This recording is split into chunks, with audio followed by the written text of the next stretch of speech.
Good evening, everyone, and welcome to another Tuesday night edition of USA Hockey's Officiating Zoomcasts. My name is Scott Zelkin, and I'll be your host for episode 14. It's our 14th one of these. And the topic this evening is emotional intelligence. And we'll talk about emotional intelligence and what it is in a minute. But joining us this evening as part of our panel are two special guests. Our first panelist or first guest is Don Adam. Don is one of the most successful American hockey referees that we've had in USA Hockey. He's originally from Westminster, Colorado, and is currently a police officer in the Louisville, Colorado Police Department. In terms of his hockey career, Donnie has worked. He worked for the National Hockey League for a little bit. In the American Hockey League, he also is a longtime NCAA Division I college referee in the old WCHA and worked on the lines in both the International Hockey League way back when and the American Hockey and the WCHA. Additionally, he's been extremely successful at the international level and has officiated 2 Winter Olympics over the course of his career. Currently, in addition to his job in law enforcement, Donnie is the director of officiating for the NCHC, which is arguably the top collegiate Division I college conference in the country. So Donnie, welcome. Thanks for joining us tonight. Thanks, Scotty. It's good to be here with you tonight. Thank you. Our second guest is somebody that is an integral member of the management team within the Junior Officiating Development Program, and that's Shawn Hayes. Shawn, by his own admission, doesn't know a ton about the actual game of ice hockey. Shawn is during the day, he is a social worker in the Colorado Springs school system, working with students and young adults in helping them. And he served a similar role within the Officiating Development Program. He works with our officials on really life and hockey challenges. He's been with the program for about 4 years and honestly is one of the most important members of our team. And this topic this evening is something where Shawn is going to be able to offer us a lot of insight, not necessarily with the hockey part of it, but the emotional intelligence part. Shawn's going to be able to offer quite a bit. So Shawn, welcome and thanks for joining us. Thanks for letting me be a part of it. Awesome. Once again, I want to welcome all of you tonight. And as we do all the time in these Zoomcasts, we're going to start with a few poll questions to get a sense of where everybody's at and kind of help prepare you for some of the topics we're going to cover over the next hour. So what I'm going to do right now is I'm going to launch this poll question. There's 4 of them. We'll take a couple of minutes so that you guys can answer these questions, and we'll see where we're at with everything. First question is: emotional intelligence is the ability to identify your emotions during a situation in a game, manage and control emotions during a game, effectively express your emotions to players and coaches during a game, gauge the emotions of other participants, or all of the above. The second question is: when officiating a game, an official must rely on the following: an impeccable knowledge of the rule book, common sense, neither or both. And then true or false: managing your emotions as an official is critical to de-escalating conflict with players and coaches. And then finally, player behavior can help you read emotional temperature of a game. Examples of such are, and you can check all that apply: trash talking, the manner and method in which body contact takes place, regardless of the level, comments from the team benches, and altercations after the whistle. So we've got the votes coming in. We'll give it about 30 more seconds here, and then we'll get going. And as we do with all of our Zoomcasts here on Tuesday night, we'll talk for the first 30, 40 minutes or so, kind of cover some various things, and then open it up to questions. You're welcome to use the chat feature if you want to talk directly to us, or the question and answer feature at the bottom, and we'll be able to answer some questions and hopefully provide a very beneficial evening. So we're going to give it about 5 more seconds, and then we'll get going here. Okay, so let's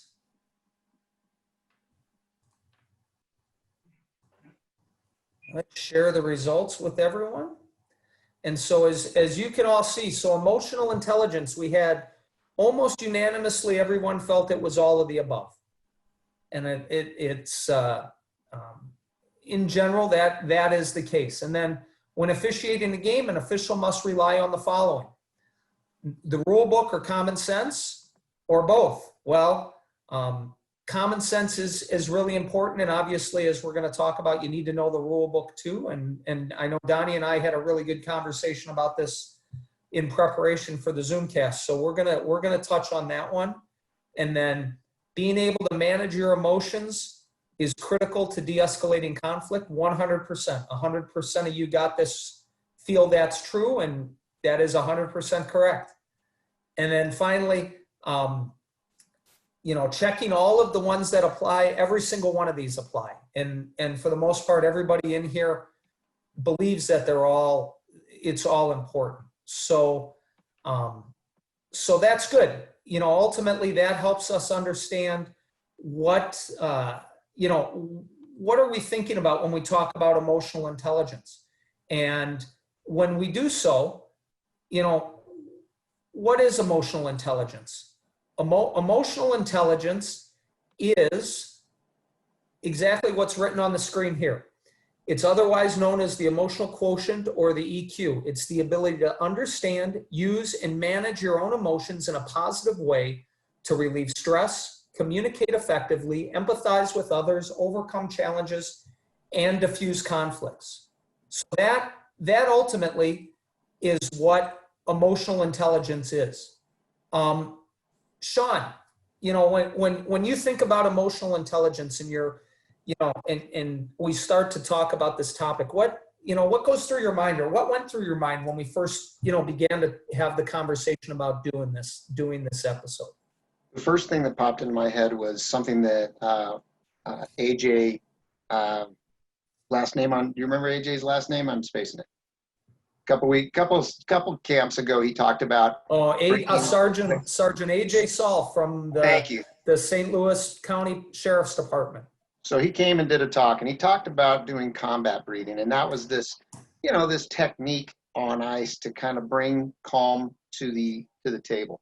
And ever since we've talked about that, one of the things that I've kind of emphasized with the guys that I have the opportunity to work with is how important it is to not think of it as a technique, but as a growing lifestyle. That if I'm going to be good on the ice, not that I'm on the ice, but if I were going to be good on the ice, one of the things I'd need to do is go through the motions, go through the exercises emotionally, just like I would physically. You've emphasized throughout that to be a solid, you have to be an athlete to be a solid hockey official. And I would argue that you also have to be an emotional athlete, that you have to exercise those muscles to be able to manage things that come up. You guys deal with some heavy stuff on the ice, and if you're not on top of it, it falls apart really fast. So that's kind of what I thought about is I always think beyond, the ice is the important target for the guys watching this, for the folks watching this, but it starts well before that, just like becoming an official starts well before that. No,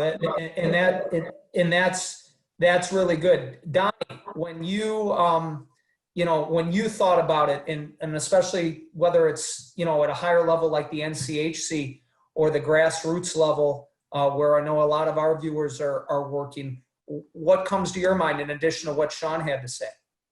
Well, to start with, I'm glad Shawn talked about breathing, because the importance of breathing during a game, and it doesn't matter what level you're working, is a very critical thing. You always want to get as much oxygen to your brain as you can. You want to slow down the thought process, because sometimes the game comes at you quick and it gets big. So the breathing aspect was a very important thing to mention. So thanks for that, Shawn. One of the things that I thought of initially when you mentioned it was self-evaluation. I think to control your own emotions and to control the emotions of a coach, players, critical situations during a game, you need to be able to control your own emotions. And if you're not honest with yourself about your own shortcomings or maybe issues that you have, then you're going to have a hard time communicating with other people when the situations become the most difficult. An example would be if you won't admit to yourself that you have an issue with anger and confrontation, you're likely going to go out in a game. Again, it doesn't matter what level, and you're going to be angry and you're going to be confrontational. So I think self-evaluation, knowing yourself, knowing your own personality, knowing your capabilities are very important before you even step on the ice. And so really what I'm hearing from both of you is, you know, the hockey game is going to throw a lot of things at us, or as we're preparing for a hockey game, it's going to throw a lot of things at us. And we always talk about control the things you can control. Your emotion, your mental frame of mind, all of the things you can do. And this kind of leads into a question I'm going to ask you is, that's something you can control. Your breathing, you can control those things, right? And so as an official, when we get assigned to a game, or when officials get assigned to games and they know ahead of time, whether it's a big rivalry, it's, two teams in the St. Louis area that are going to be playing, two Bantam teams that have a good rivalry, or two Tier 1 teams, a Michigan team and a Chicago team, or two high school teams, or whatever, and they know there's going to be conflict. They know it's game teams with a big rivalry, or maybe they've had a history. You know, Donnie, what can officials do ahead of time to prepare for the conflict they are going to at least expect?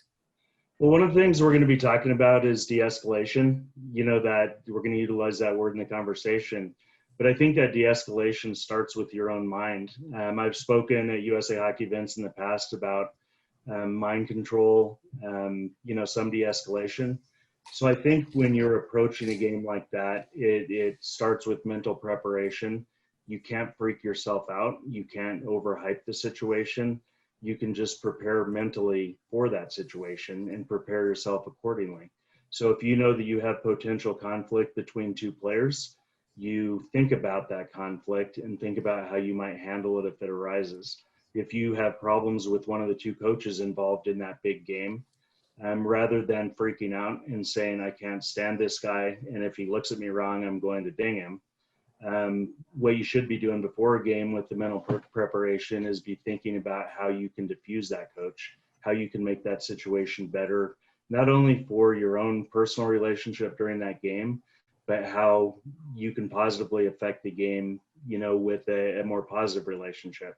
So, de-escalate yourself. Don't get overhyped. Don't make things bigger than they are. Just prepare yourself mentally accordingly for what could happen. And then chances are you're going to be better prepared when it does happen. That's good. Shawn, anything you want to add there from your perspective? You bet. One of the thoughts I have, I appreciated the idea of kind of mental preparation. What I would encourage you to do is take it further than that and not just go to the mental preparation, but physiologically get into the practice of visualizing what you're going to do. And so the idea being, okay, I know this thing is going to light up. First off, how do I calm myself down? And then do I go through the process of seeing those faces? And how am I going to present myself in a way that is going to do the job? How am I going to feel? And again, so kind of the mental preparation, but really getting into your body. What does your body do when you are starting to escalate? How can you bring that down in practice in your head, visualizing it? And then how can you bring that to the ice? So same concept as what you're talking about, Don, just maybe even playing with the idea that it's just not a mental process. It's a physiological process to be calm on the ice, I would imagine. And so that I would just add that piece. Yeah, it is. And your terminology is probably going to be fancier and more accurate than mine is. I doubt that. But it prompted the idea that thinking about things, we often do just go into the idea that we just can think our way through it. I don't agree with that because emotions take on a life. Do you ever get a stomach ache when you're nervous, or a headache, or any of that stuff? If you do, or if you notice that you clench your jaw in certain circumstances with certain people, if you can loosen that, you're going to do a better job interacting. So same idea. And I think, if we're getting ready for one of those games, and and I like what you said, Donnie, don't overhype the situation. Don't make things bigger than they are. It reminds me of the scene in Hoosiers where Gene Hackman goes out and he takes the tape measure the first time the Hickory team's at the state championship, and they're in the giant field house with all the stands, and he still measures the rim, and he says, how tall is it? And the guy says 10 feet. And he says, no different than our gym. At the end of the day, it's still a hockey game. And you don't want, if we go into a game where it's a rivalry game, or we're expecting things to be a battle, we're more wound up than the players, that's going to make things worse, and the players are going to sense it. They're going to feed off of that, and they're going to notice. And all of a sudden, we can prepare for those things, but they may not give it to us, right? In any league at any time, and you might see a game in college hockey or pro hockey where somebody does something really bad, where there's a really bad incident. And usually the next game isn't so bad. And so if as officials we go out and we're really wound up, we're going to make it worse. So maybe having a really good warm up off the ice before the game, so you've got a good sweat, so you've brought your energy down, right, Donnie? I mean, what do you think about that? Well, yeah, I agree with that 100%. And I know that you had a story in mind when you just mentioned that the second game can be calmer than the first. That maybe goes back to the old IHL, but yeah, I agree with that 100%. And we want to prepare, as Shawn said, physiologically. We want to prepare mentally, and those things fit hand in hand.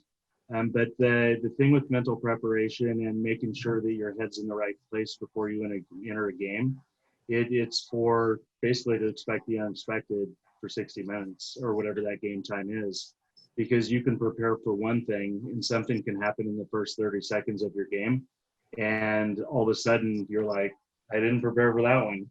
I didn't see that one coming.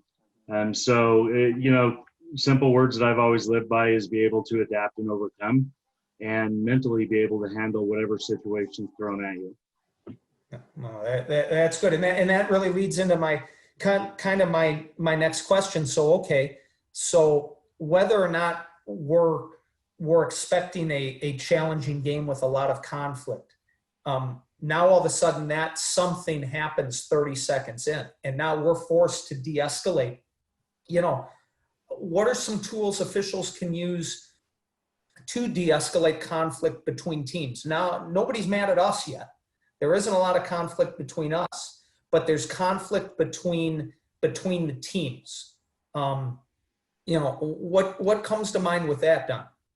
Well, I think it was one of the first things Shawn hit on is the first step. You have to, when you recognize that things are heated, or maybe you have a huge scrum at the first stoppage of the game, and you already know things are heated, breathe.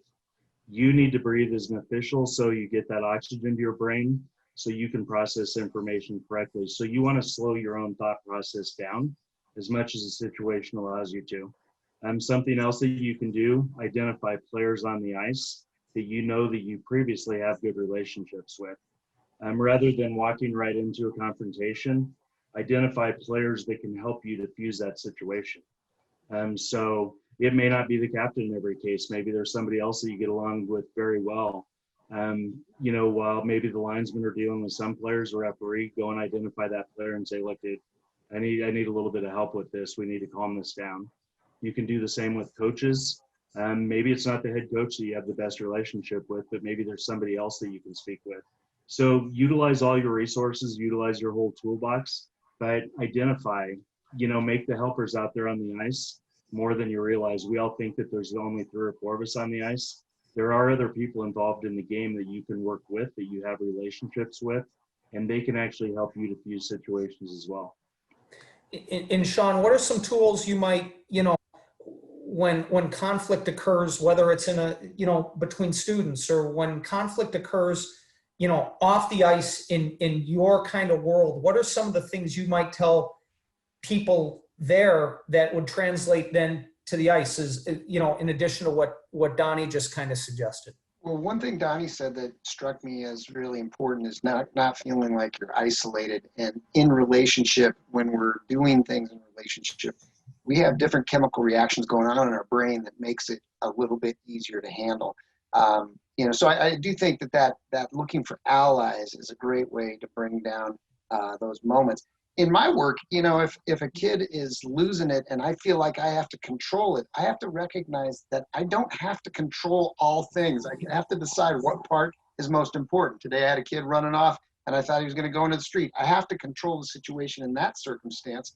But if he's just crying and sitting and yelling, I don't have to do anything about that because safety's not the issue. Again, on the ice, I would imagine that sometimes you just have to determine which do I need to really put time into and how do I do that most effectively.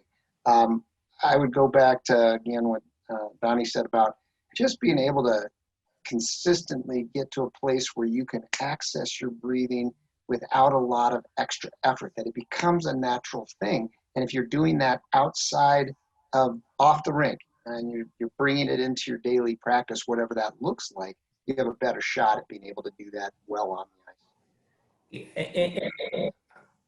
Donnie, something you want to add? Not yet. Okay. No, I think that, you know what, so Shawn, you talk about, okay, sometimes you don't have to control everything, right? And this goes back to the question, the poll question about common sense versus the rule book. And Donnie, I want to circle back to something you and I talked about the other day, because when you go to your, for the officials out there watching, you go to a USA Hockey, and this year a lot of them are virtual. You go on to your virtual seminar. There's an expectation the rules, and you're not going to be a successful official without knowing the rule book. And we're going to look at a video example a little bit later where that really is highlighted. So knowing the rule book is key, but there's a common sense component as well in there. And Donnie, I'd like you to speak to a little bit about when we talk about successful officials, and we're not just talking about referees now, we're talking about linesmen as well. When we talk about de-escalating and managing a game and doing all of those things, common sense plays a huge part in that, right, Donnie?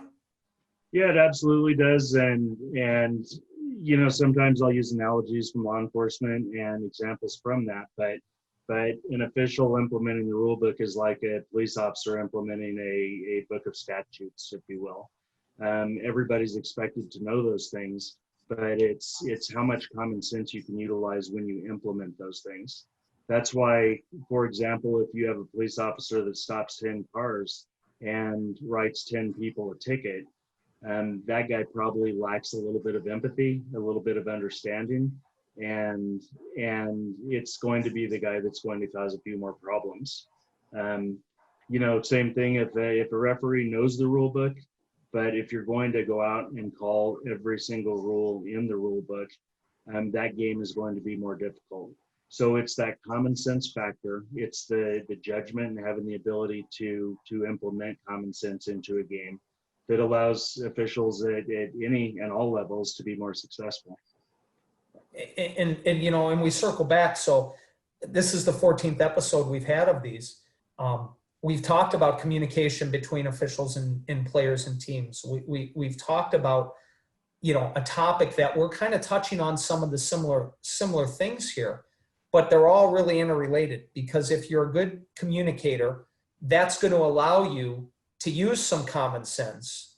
And obviously there are times, common sense is common sense. If a player two hands another player over the helmet, you're giving them a match penalty.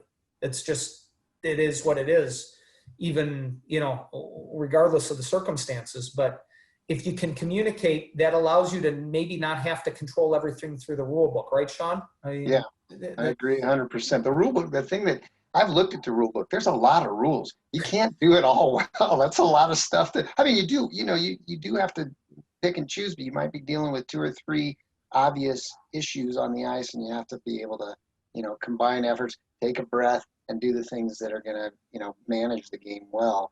I've heard you use the many analogies around judgment being so key to this, and I think that comes with time. Sometimes you make a mistake. That's the other thing, Donnie, that you brought up is, first thing that happens, you have something dip into it in 30 seconds, or you make a mistake. How do you shake that off? I wonder about that, Donnie, from a calming place. You guys both have done that many a times. I'm assured that you made a mistake now and again. How do you manage? How do you bounce back from that? You know, it's interesting. De-escalation is a thought process, really. You know, you can find different definitions of de-escalation on the internet. You can do a Google search, whatever. Sure. Really, a lot of different industries, professions, officiating included, use de-escalation, whether they know it or not. And the most simple way to describe de-escalation is it's just a form of really, really good communication. It's recognizing the person that you're going to be communicating with. That can be from their language, that could be from their demeanor, to all of these different triggers, and you prepare yourself accordingly to speak with that person. And the goal is to bring their emotional level down to a point where you can actually communicate better.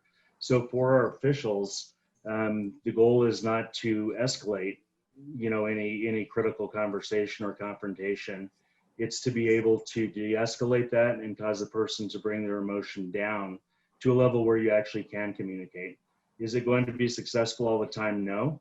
And if it's not successful, at least you've tried everything you can. And then you have to move to something else that maybe includes being a little bit more forceful. It could include skating away from a situation. But you always want to have a starting point, a base point to start with that confrontation. Okay, so that's perfect, because that's a really good lead in now to a video I want to show. And I'm going to show this video here real quick, and then we'll talk about it at the end here. So.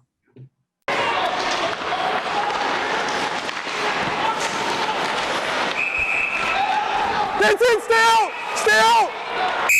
That's it, let it go! Let it go! Boys, let it go! Don't even! Don't even! Don't even! Yeah, Don't even! such a pussy, eh? Yeah, you are. Yeah, you're tough. Yeah, you told me let's go. All right, let go. I remember that. You're going to the box. You're going to the box. You're to the box. Let's go. 6 to the box. 6, go. Dropped his mitts, right? Yeah, 6 dropped his mid, so he's got a 2 for unsportsmanlike. Yep. And then face-offs, and then so it's going all the way down. Yep. 6 has a minor unsportsmanlike. Other guy has a minor rough. This kid right here, 13's got a minor. All right, Lights down for someone's got a six. you take line change, I'll take coaches. You okay with me taking Derflinger off? He has coincidental. Yeah, both of them can go off. Both of them can go off. All right, I'll talk to you. I'm gonna talk to your coaches instead. How in the f*** are you to call us on that? All right, either you. That's the same thing you just called. You need to calm down. This is your last warning. Otherwise, I'm gonna go ahead and put you down another 2. Really? Stop yelling, and I'll explain it to you. If you want to keep yelling, you're gonna go down for 2. Do you want to talk? Can you explain to me how that's different from the call that you just doubled us on? Here's the difference. I have 6 for dropping his mitts. That's an unsportsmanlike conduct. That's the penalty that I have. He has coincidentals. You guys are down for. We're done. We're done. Call. Let's go. Let's go. Someone else in the box. Someone else in the box. Someone else in the box. Let's go. Someone else in the box. Let's go. Someone else in the box, coach. Chicago's got a bench minor. Guys off the ice. You're done. Another word, and you're gonna get a game. I already warned you twice about keeping it down. You're not gonna. You're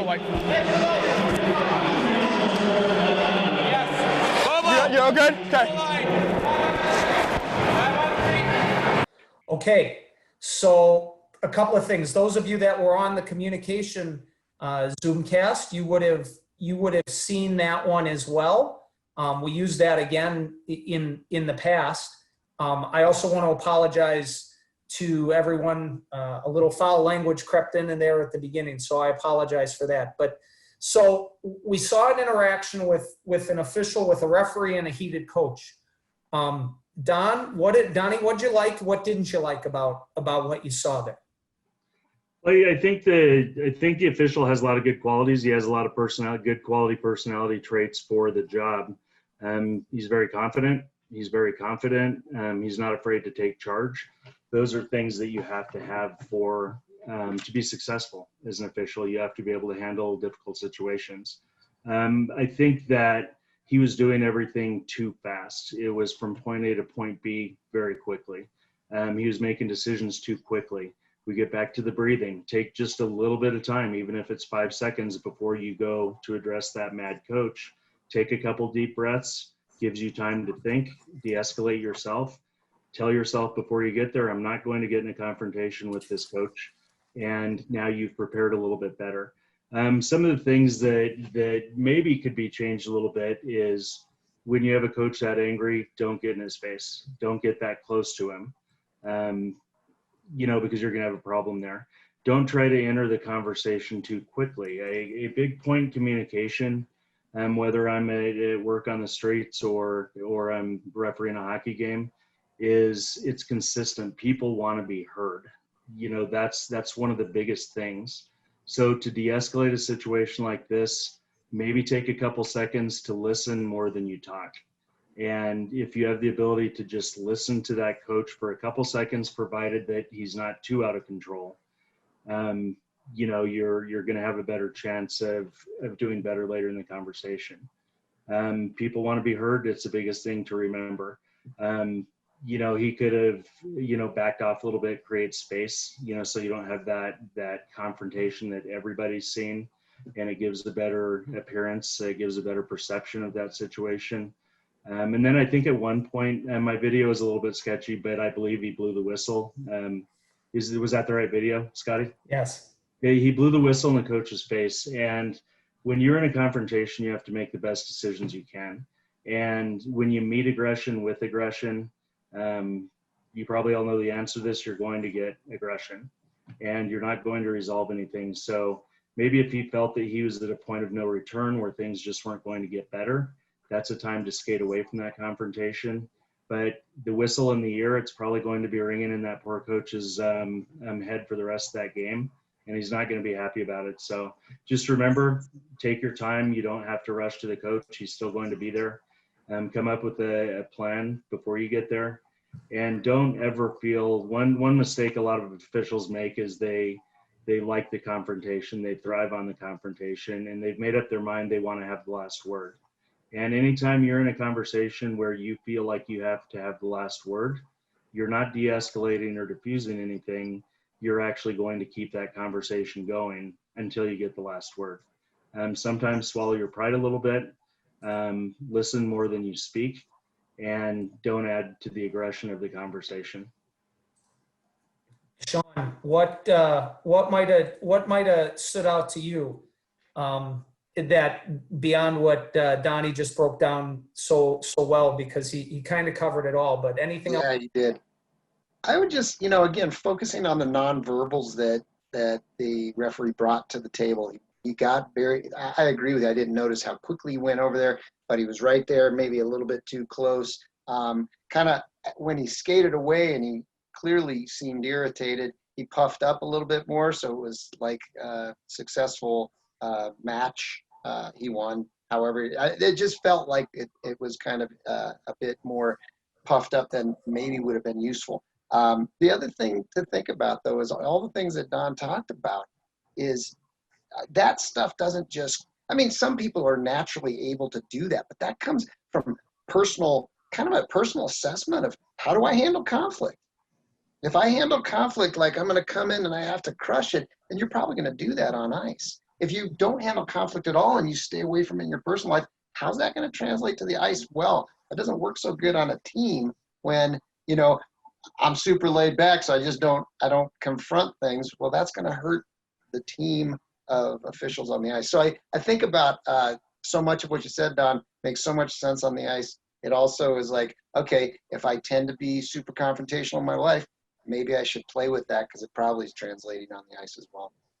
And that goes back to having a good handle on yourself as an individual and being able to be really good at self-assessment, right? Mm-hmm. And self-awareness, right? Yeah. So being open to the fact that you gentlemen have so much experience on the ice, and you could reflect with that guy, wow, when you got up there, that particular move looked a little aggressive. What were you thinking? Or how do you handle, I guess that's the question, is how do you handle it in your day-to-day? And the other thing is, I mean, at that level, so that video was from the USHL. It's a small select group of coaches. A lot of our audience tonight, they may not know the coaches. It might be, they might see a team once a year. So I think you have to know that coach in that video, and there's a reason we use that. I use that video quite a bit because there's a lot you can learn from it. The referee does a really good job of getting the coach to calm down. Mm-hmm. When you blow the whistle in his face, like Donnie said, that's just throwing the match right back in, right? So that's not like our intro. That's not being the firefighter. That's being the arsonist. And that coach is somebody that has a very short fuse and can get very emotional very quickly. And if you know that ahead of time, you can deal with it a little bit better and de-escalate things. But if we're working a game, Donnie, and we've never seen these two teams before, we're probably going to have a sense pretty quick if the coach is a fiery guy or if he's maybe more what we might say cerebral or laid back, aren't we? And that's going to help with how we deal with things, right? Yeah, absolutely. And Shawn touched on it earlier, but body language is absolutely critical. It helps you to determine what kind of person you're dealing with, how they might play the game, how aggressive they might be, what they're like verbally. So body language is extremely key. If somebody's coming to talk to you on the ice, you know if they're angry or if they're coming to maybe inquire about something. So you can tell that by their body language. You can tell that by how fast they're skating towards you. You can tell that based on what just happened prior to the stoppage. And it's knowing all those things. It's recognizing the situation in the game that just occurred. It's recognizing why somebody might be angry. And then when play stops, it's recognizing that they are in fact angry. So you have to expect that potential confrontation, and you have to be prepared to deal with that. The other thing is for people, when you don't know a coach, this happens to officials at every single level. It can happen in a bantam game, men's game, women's game, Olympic game. You don't know the coaches. So in your communication, I would say that you always need to side with conservatism. You need to say less. The less you say, the better off you are, because you're not getting yourself in trouble with somebody you don't know. So you always start very conservative. The less you say, the better. The quicker you can deal with any kind of confrontation, the better. And then you're going to get to know that coach and that player, their characteristics more as the game goes on. But always be very conservative with your communication so you don't step in it, so to speak. And that's great advice. I mean, if you don't know the personality you're dealing with on the other side, less is going to be more, because you're not going to be able to get yourself in trouble. And it just got brought in, but silence can't be misquoted, and that's really true. And the other part is, until you establish that sort of relationship, you're always going to be respectful regardless, but you're going to answer the question. That's really about it. Now, what about guys when we run into situations where now the conflict isn't, and we've covered it a little bit here in the video, but okay, so now we've got a player or two, or we're getting ready for a game, and we know we've always had problems with the captain of this team, or it's a squirt house league game, and we know every time I'm working this squirt house league game, it's this coach is challenging for me. I'm a new official, and this coach is always challenging for me. So there's going to be conflict ahead of time, or you're not sure, but you're worried about that conflict. Shawn, what advice would you give to a newer official that's worried about that inherent conflict that comes within this business or this job? Well, anytime we've assessed somebody else as being potentially problematic for us, it sets up our anxiety. And so we're not going to be able to think it through in the same way as we might. If I think you are kind of a neutral character, I might come at you in that way, that you're neutral and it's not going to be a big problem. Again, that goes back to that self-awareness. If I'm anticipating based on a story that another official has told me, or maybe if it's a lower level, a parent has said about this coach, I might go in with some preconceived notions. So I guess I would think going at it proactively would, you go into it with, you treat the person the way that you want to be treated. Some of that goes back to the old golden rule. Like, I'm going to not look for a problem. I haven't had one with them, so I'm not going to look for it. In fact, I might go proactively and say, coaches who haven't run it today, I hope you're with me, and we'll work through the problems together. So, again, that's maybe a little naive, because I know you still have to be in control of the game. But if you know you're in control of the game, you don't have to be so big and push it, right? If you know that you're in control of the game, which you guys are in control, right? For sure.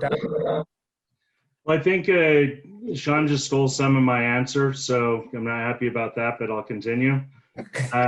He hit on something that's very important, and I'll phrase this differently, but de-escalation doesn't have to be right when the confrontation comes. De-escalation can start in advance. I talked about de-escalate yourself before a game. Don't overhype whatever. If you know you have a problem with the player, and again, this can be at the Bantam level, this can be at the midget AAA level, whatever level you're at. If you know you have a problem with the player, is there anything wrong with speaking with that player before the game starts, if the opportunity provides itself? Pull that player aside during warmups. It's very non-confrontational. Nothing's happened yet in the game, so people aren't overhyped. You can humanize the situation and just say, look, man, we didn't do so well with the last time we were on the ice together. Let's see if we can do better tonight. If you have questions, come and talk to me. I'll answer them. But yelling is not going to solve anything. So you can do the same thing with coaches, as Shawn mentioned. Sometimes you can shock a coach with kindness before a game even starts by going and speaking with him, shake his hand, do something that's completely unexpected to bring his level of anxiety down.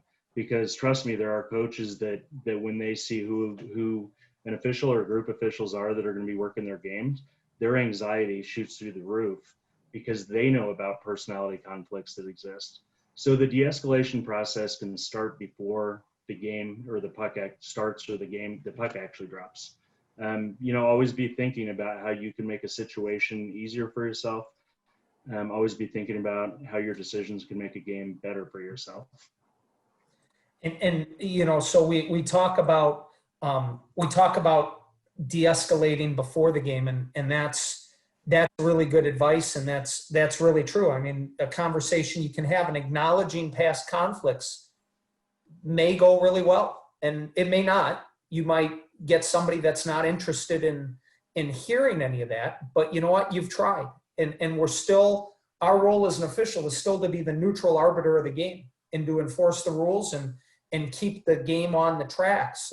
And ultimately, at that point in time, we've tried to extend the olive branch, but we're still going to do our job. And once again, you can go back, and Donnie mentioned it earlier tonight.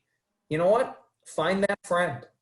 If the captain of the team has been all over you in previous games, and you've gone and tried to talk to him ahead of time and say, hey, listen, I know we've had our challenges. It's going to be a new night, and we're going to move forward, and I need your help because this is going to be an awesome hockey game tonight. And I'm really excited to be here. And the guy gives you the player gives you the Heisman, and he's not interested.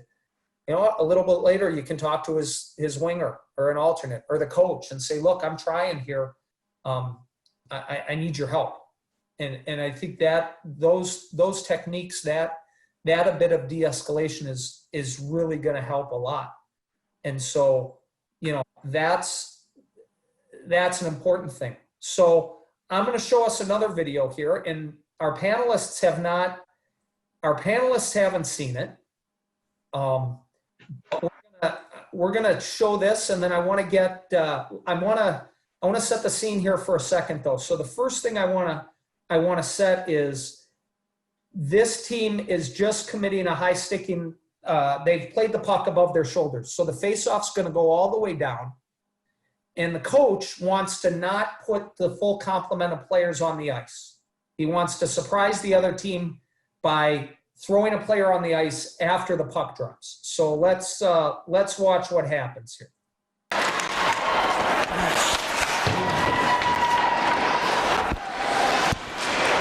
Oh! What do you want there? Both guys are getting it. Both guys are getting it. There's 7-6 up in the air. How No, can no, you no. just plainly call that? No. Right there, it was both your team high stick the puck. There's both your players with their sticks high.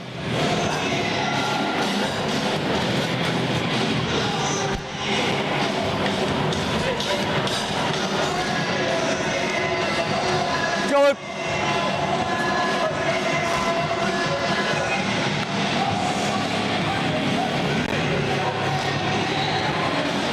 Wait, hold on. With 4? You want 4? Wait, with 4 guys? No, we're getting another guy out.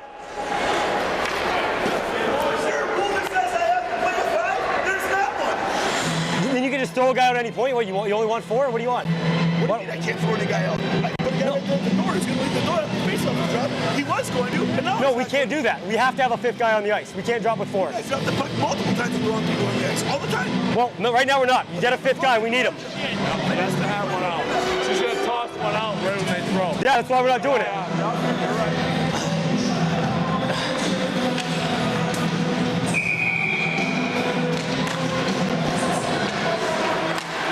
So, after seeing that, what did you like? What didn't you like, Donnie? Can you show me again? No. Maybe an awareness of the number of players to start with on the ice a little bit quicker.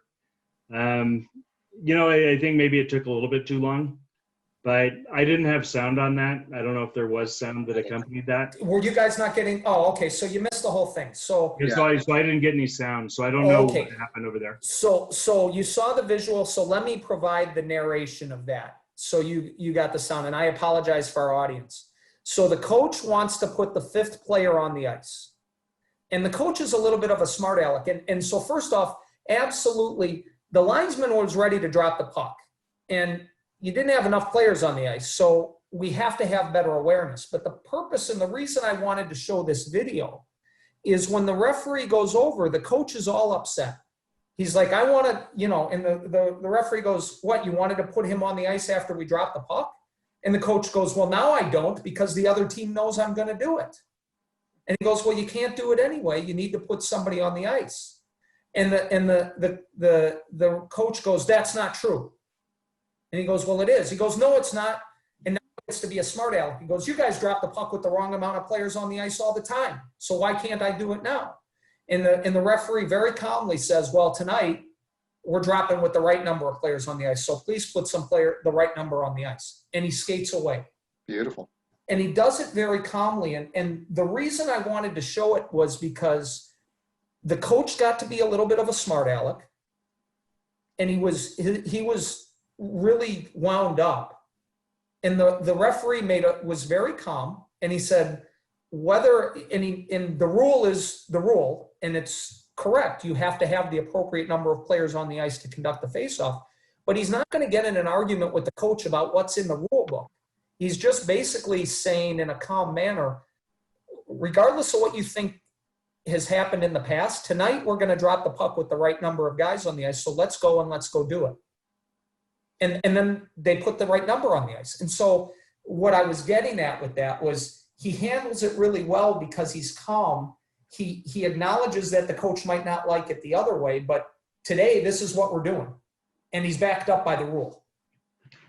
Yeah, and kind of an interesting part about this, when I teach my guys, I talk about perception a lot. It's like you don't even it's important to think about the communication aspect. It's important to be a good communicator, but you also you have to understand what the perception of any given confrontation with the player or a coach looks like.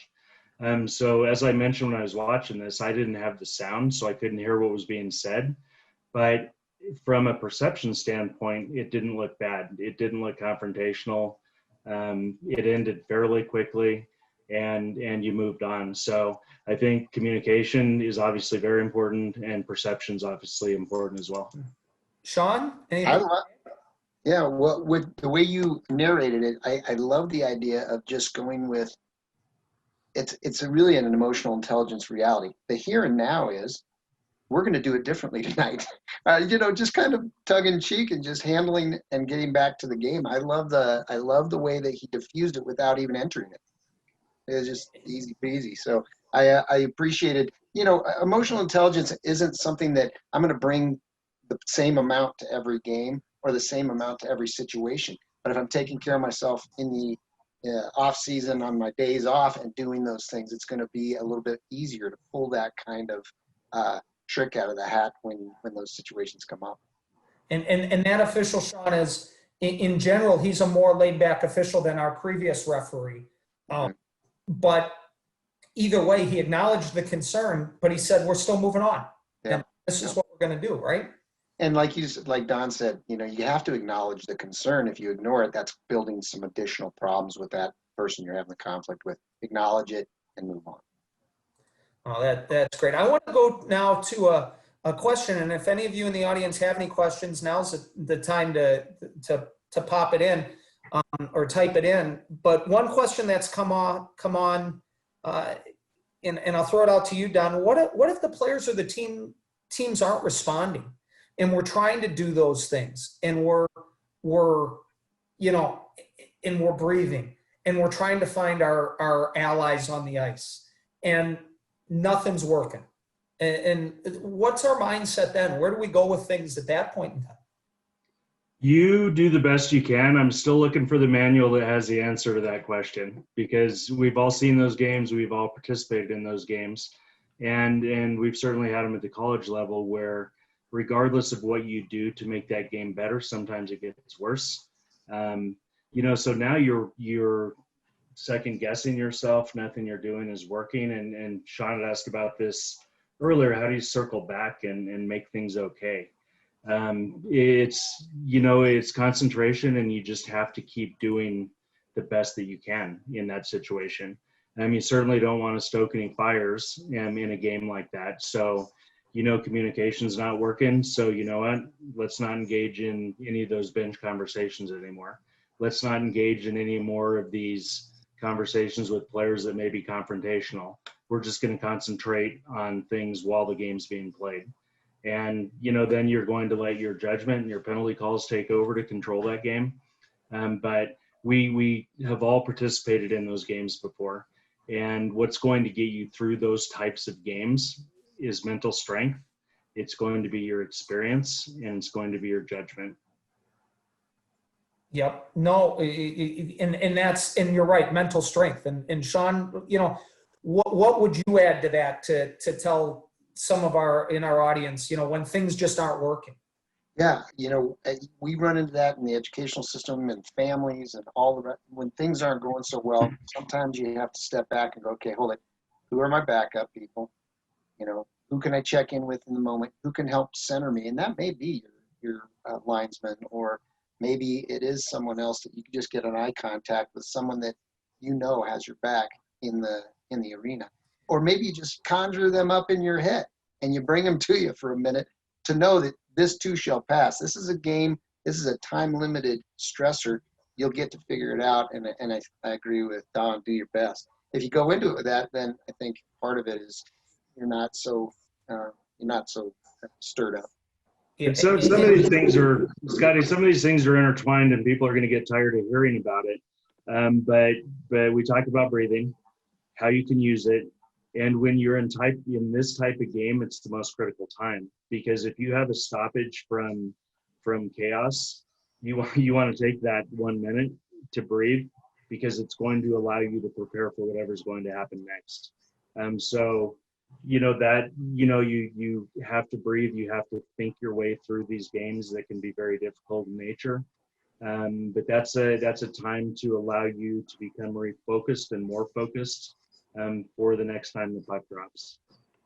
And you're absolutely right. And we say this all the time, but there is no secret sauce. It's all it is all intertwined. And there are going to be, we've all had those nights where nothing's working and nobody gets the message. And as Mark Rudolph used to say, it's just Disney on parade to the penalty box every 30, 45 seconds. And you know what? Some nights the teams, they just don't want to respond.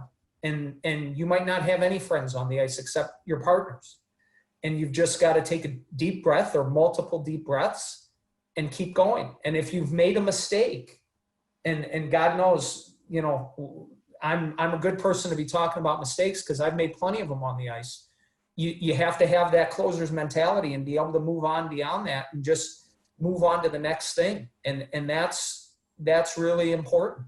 Another really good question here. When is the time to start throwing out misconducts? What should be the hard line? And I'll let you guys answer, and then I'll kind of fill in at the end here. But you know, how would you answer that question, Don? Well, I think you know, first I'll speak at what I teach and what we try to accomplish at the college level. And you know, we probably only had, you know, 7 or 8 misconducts the entire season last year. We know the season has been altered here a little bit from last year, but you know, we try to preach communication and to avoid misconducts. You don't want to go straight to them, even maybe sometimes if the language is abusive or if you're taking more than you feel like you should. We always encourage communication with the benches. Talk to a coach, explain to him what was said, what just happened, and tell them, I'm going to give you an opportunity to fix this, or I will fix it. And you're going to know by that player's demeanor when he comes back on the ice, whether he just got an earful from his coach or whether he didn't. And if you warn the coach, you give them the opportunity, say, look, I don't want to take this kid out of the game for 10 minutes. So you fix it. And you can do that at any level. Fix it. I'm not listening anymore.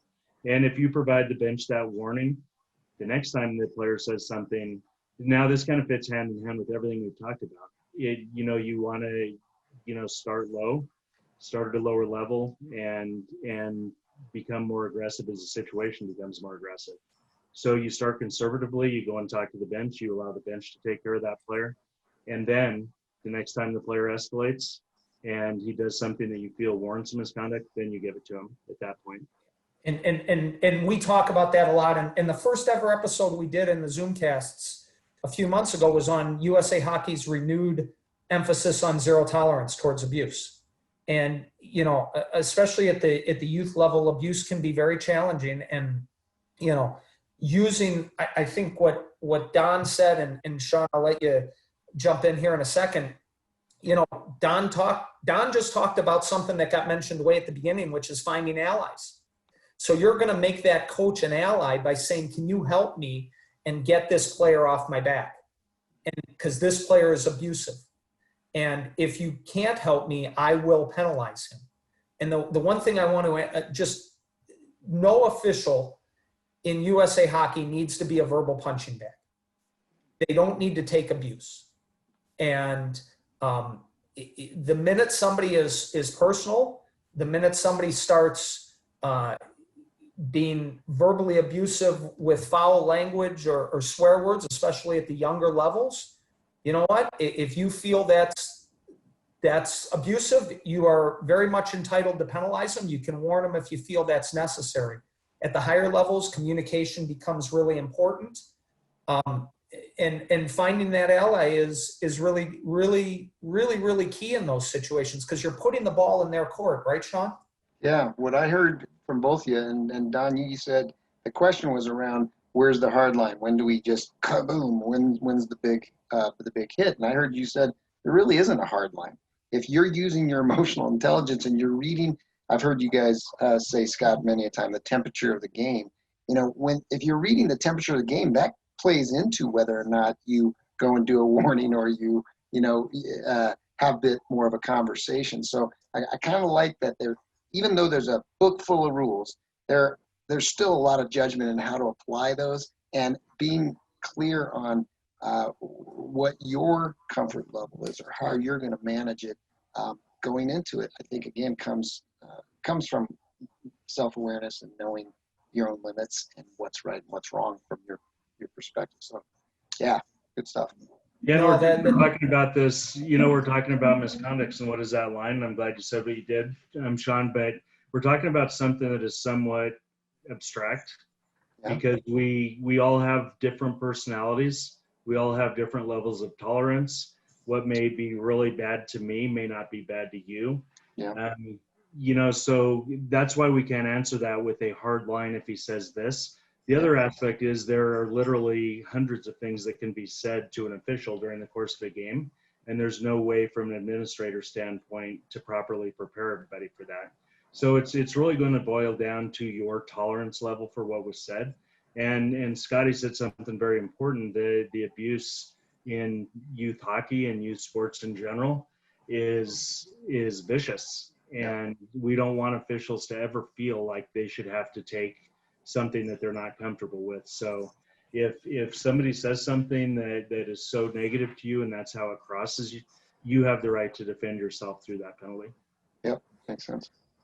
No, I think that's, there's just one other question for you guys. I mean, if you've been through the world of hockey throughout your life and you've had moments where you've been on the ice or you've had struggles with people before and you have certain triggers, if you're aware of those things, then you're not pulling a hard line every time your trigger gets pulled.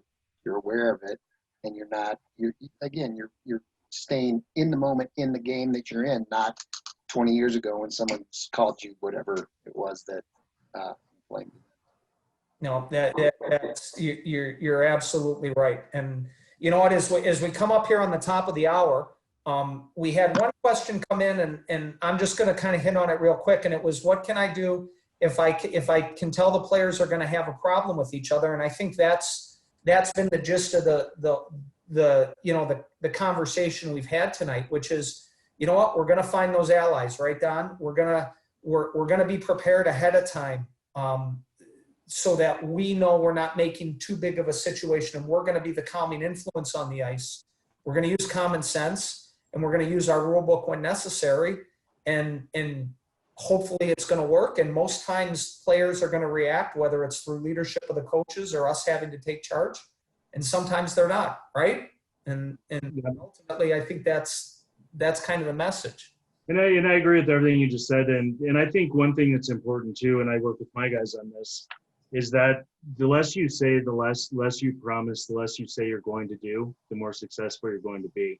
So sometimes officials, and I've seen this at every level, will have a tendency to tell the coach, I'm going to do this tonight.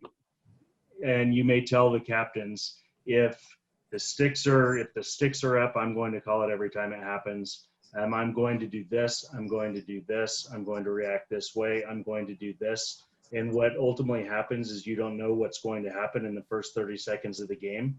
And the first time you don't do one of those 25 things that you just guaranteed that you would do, now you've lost credibility. So when you're communicating with teams and players, don't be out there making threats, don't be out there making promises. Find a different way to communicate that you need a little bit of cooperation and assistance, or there's a possibility that I'm going to react this way. But merely by saying, I may do this, don't give me the opportunity, you don't know how I'm going to react. Good chance I'm going to deal with this. Don't tie yourself down with false promises, false statements that you can't back up, not knowing what's about to come. That's really good advice. As we begin to wrap up, Shawn, anything you want to add in closing here? You know, I keep going back to, I think I told you earlier, Scott, that the most important thing in my mind, if you're going to be a good human being and a good official, is if you're working on your stuff outside when you don't need it. So you're practicing to be the kind of athlete you want to be when you're on the ice. You're practicing the kind of calmness in your own personal relationships that you know, if you tend to go off and get into every conflict and you're known as that guy, how can you work on that so that it doesn't become who you're going to be on the ice? So, you know, it's all, there's a lot out there to look at. I know last year adversity gave the ODP guys a lot of opportunity to look at ways to see themselves. I think it translates on the ice beautifully. I'm sure it translates into my work. When I'm doing well emotionally, I'm going to do better with the people around me. I'm sure it translates to police work for sure. Oh, those are good parting words. So as we do wrap up tonight, I want to once again thank Shawn and Don for for joining us. I think this has been really beneficial, really good conversations. And as we look forward to the next 3 Tuesday nights here on our officiating Zoomcasts, next Tuesday, the 22nd, we've got an episode on officiating disabled hockey. So kind of everything, one of the huge growing aspects of USA Hockey is all of the different aspects or different parts of disabled hockey and all of the opportunities for officials within that section. And then on the 29th, I'll be back and we're going to be talking about aggressive infractions, calling, and this kind of folds into what we've talked about tonight in terms of reacting to aggressive fouls and different standards to have and what we're looking for within USA Hockey for aggressive standards. And then on October 6th, we're back with mental preparation. So that is our upcoming lineup here over the next few weeks. And once again, I want to thank everybody for joining us tonight. And on behalf of USA Hockey, I wish you all the best. Have a good evening, and we'll see you next Tuesday. So thanks again, everyone. Good night.